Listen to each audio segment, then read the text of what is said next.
Assalamu alaikum. I am Professor Asia Khatun Muhammad Idris from Chemistry Department of JET Arts, Science and Commerce College, Malegaon. Today my topic is photochemistry of metal complexes. In this video we are going to learn about introduction of photochemical reactions, then various types of photochemical reactions like prompt and delayed reactions.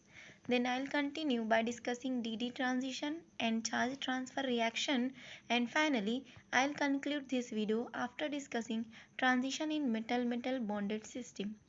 So let's start. Dear students, first let's have a look on what is photochemical reactions. Chemical reactions in complexes which are brought about by absorption of UV or visible radiation are called as photochemical reactions. Due to absorption of photons, energy of complex increases by about 170 to 600 kilojoules per mole. This energy is larger than typical activation energy and opens new pathways for reaction, new pathways like for dissociation, oxidation or substitution reactions in complexes. See what is photochemical reaction. Photochemical reaction वो reactions होती हैं जो कि initiate की जाती हैं. जो reactions UV और विजिबल रेडिएशन के एब्जॉर्ब करने पर इनिशिएट होती हैं उन्हें कहते हैं फोटोकेमिकल रिएक्शंस.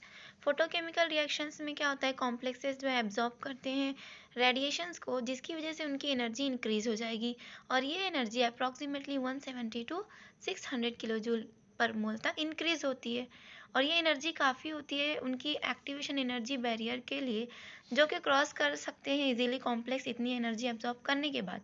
तो इस वजह से क्या होता है, बहुत सारी न्यू रिएक्शंस जैसे कि उनका डिसोसिएशन हो जाना या उनका फर्दर ऑक्सीडेशन या फिर रिडक्शन हो जाना, इनफैक्ट सब्स्टिट्यूशन भी पॉसिबल होता है फोटोकेमिकली होने वाली रिएक्शंस में. हम लोग अब देखते हैं कि उनका क्लासिफिकेशन के how they are photochemical reactions are classified. Basically photochemical reactions are classified on the basis of speed of their reaction into two categories like prompt and delayed reactions. तो prompt reactions और delayed reaction इस तरीके से photochemical reactions को classify किया गया है. और delayed reaction जो है वो फर्दर क्लासीफाई की जाती है DD ट्रांजिशन और चार्ज ट्रांसफर रिएक्शन में. ये तमाम रिएक्शंस हम आगे फर्दर डिटेल में देखने वाले हैं. डीडी ट्रांजिशन की वजह से फोटो सब्स्टिट्यूशन और फोटो आइसोमराइजेशन पॉसिबल है, जबकि चार्ज ट्रांसफर रिएक्शन की वजह से फोटो रिडॉक्स रिएक्शन यूजुअली होती है. तो फर्स्ट ऑफ ऑल हम देखते हैं कि प्रॉम्प्ट रिएक्शंस क्या हैं. प्रॉम्प्ट रिएक्शंस एक ऐसी रिएक्शंस हैं जिनके अंदर एक्साइटेड स्टेट जो है वो बहुत जल्दी डिसोसिएट हो जाती है. If the excited state formed after absorption of photon dissociates immediately means with in 10 picosecond. 10 picosecond means 10⁻⁻12.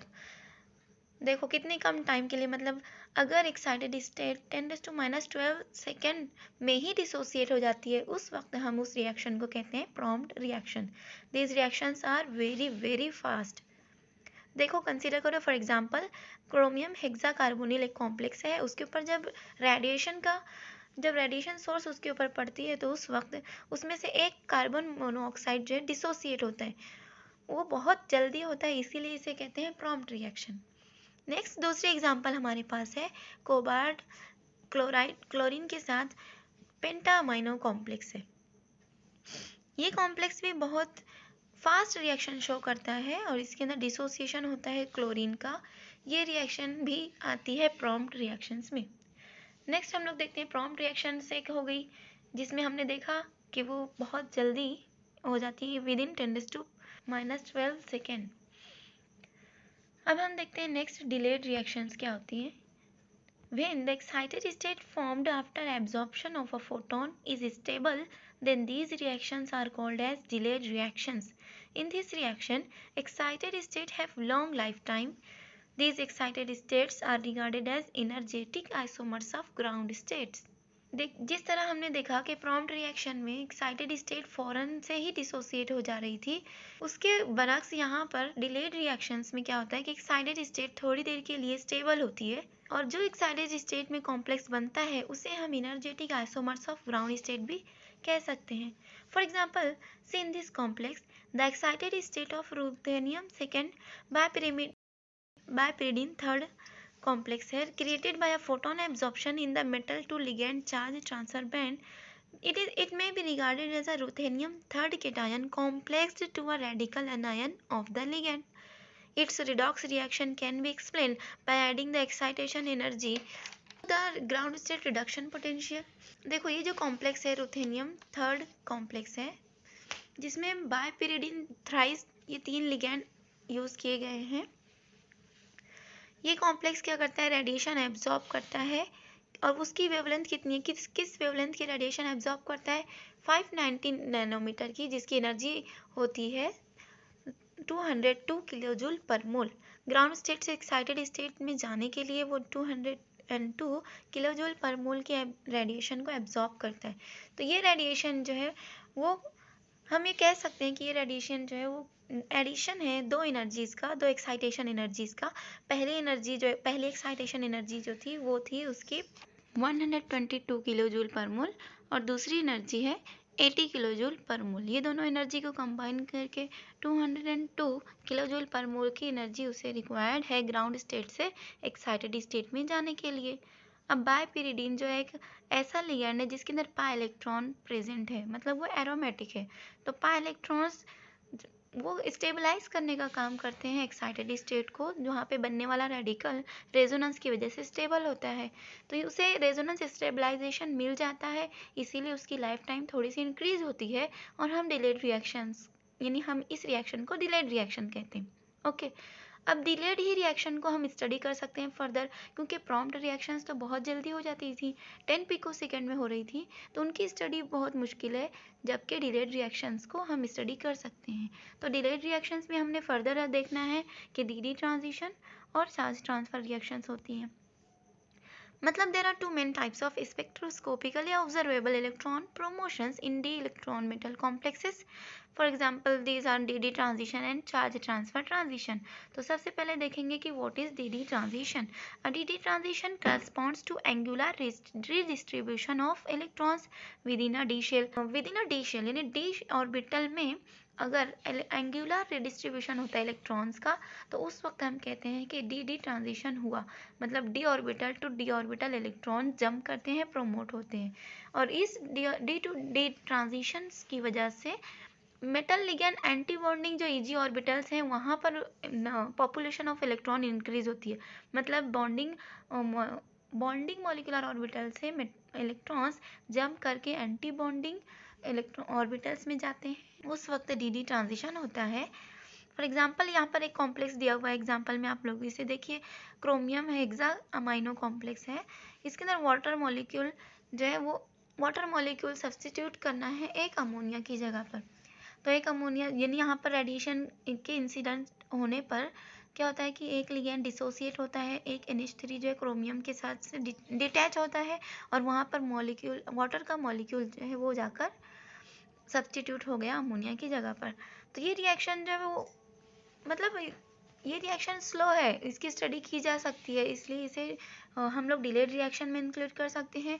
और यहाँ पर मेटल के बॉन्डिंग मॉलिक्यूलर ऑर्बिटल से एंटी बॉन्डिंग ईजी ऑर्बिटल्स में इलेक्ट्रॉन्स का ट्रांजिशन होता है विद इन डी ऑर्बिटल, इसलिए इसे क्या कहा जाता है, डी ट्रांजिशन। नेक्स्ट है हमारे पास charge transfer reaction. Charge transfer transitions corresponds to radial redistribution of electron density and they correspond to promotion of electrons into predominantly metal character if the transition is ligand to metal।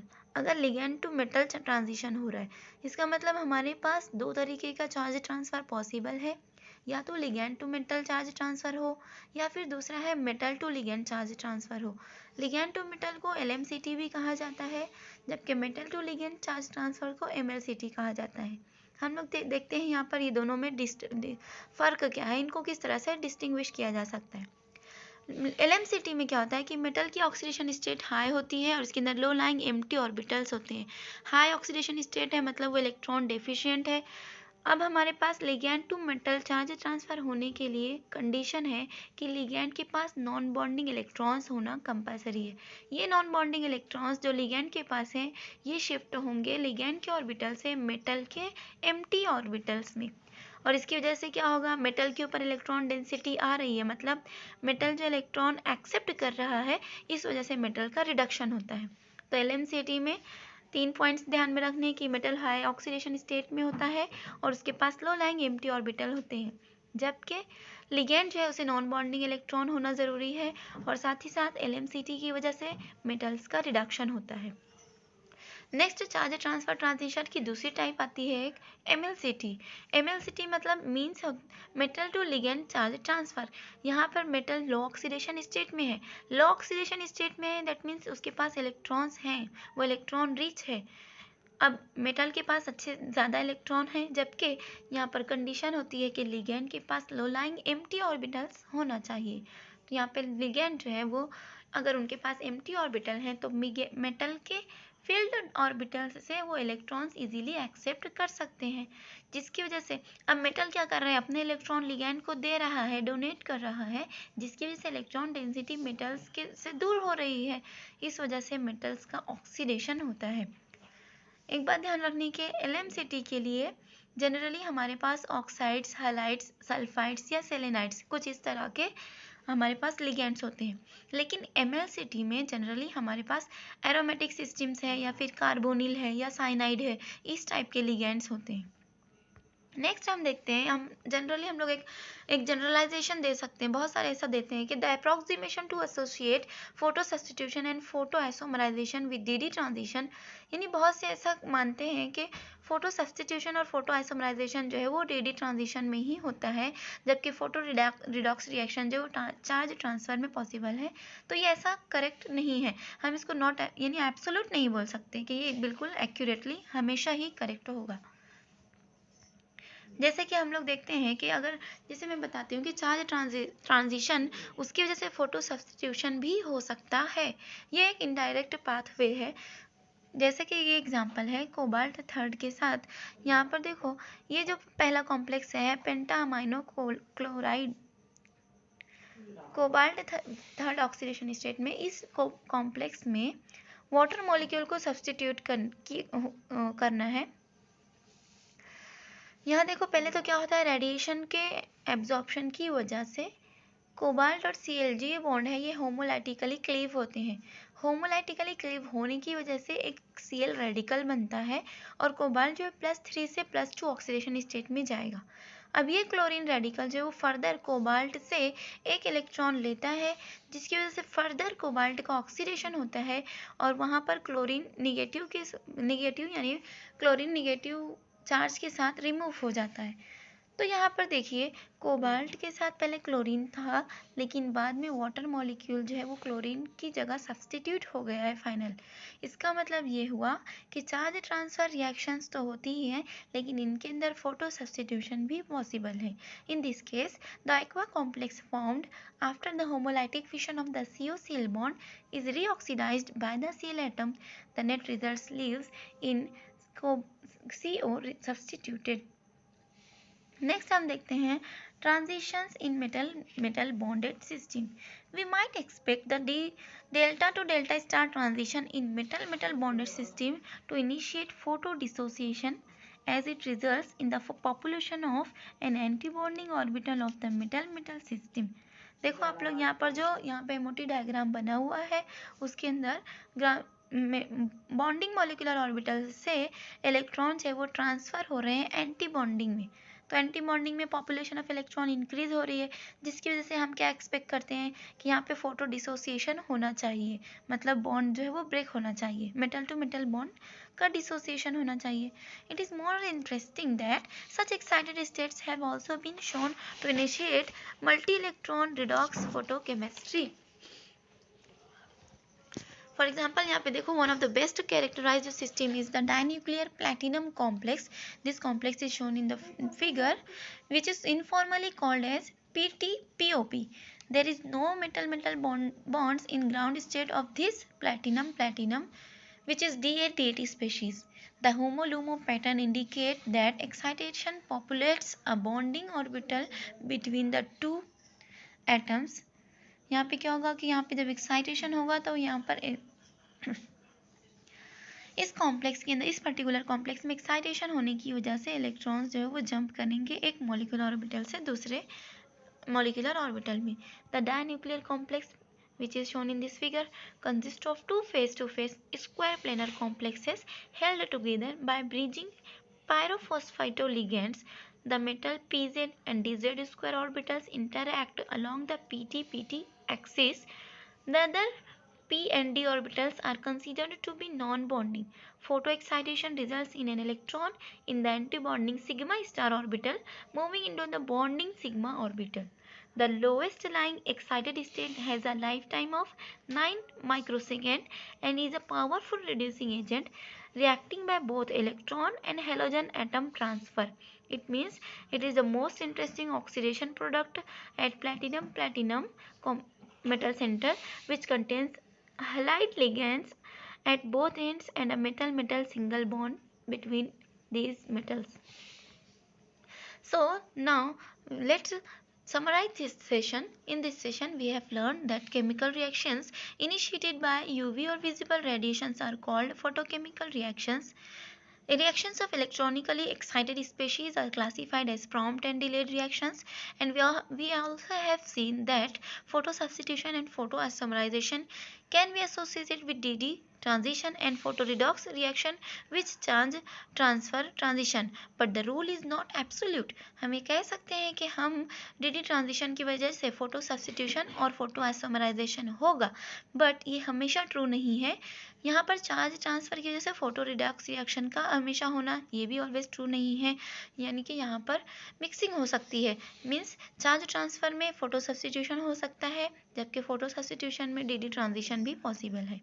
Population of a metal-metal antibonding orbital can sometimes initiate photodissociation.